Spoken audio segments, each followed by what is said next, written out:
Hi, today I'll show you some of my favorite skincares which I regularly use. So the first one వచ్చేసి సిరావి ఇది moisturising cream అనమాట for face.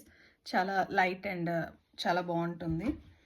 చాలా hydrating dry స్కిన్స్కి చాలా బాగుంటుంది. Next వచ్చేసి the ordinary, ఇది వచ్చేసి niacinamide, best use in the mornings or at nights. Next one is also from the ordinary, ఇది వచ్చేసి రెటినాల్ అనమాట, best to use at nights. And the other one is Kumkumadi tailam. ఇట్లా black spots ఉన్నప్పుడు రెగ్యులర్గా use చేస్తే definitely you can see the difference. And next వచ్చేసి my most favourite, అస్సలు మర్చిపోను, sunscreen. This is my favourite brand. చాలా skin మీద చాలా లైట్ ఉంటుంది అండ్ చాలా ఎఫెక్టివ్ ఆల్సో. ఫేస్కి వచ్చేసి నేను ఇవి యూస్ చేస్తాను, హైడ్రేటింగ్ క్లెన్సర్ ఫ్రమ్ సిరావి ఇది. And the other one is foaming cleanser. ఇవి రెండు మిక్స్ అండ్ మ్యాచ్ యూస్ చేస్తాను. సో ఈ ప్రొడక్ట్స్ గురించి ఫుల్ వీడియో కావాలంటే please to comments in the comment. Bye.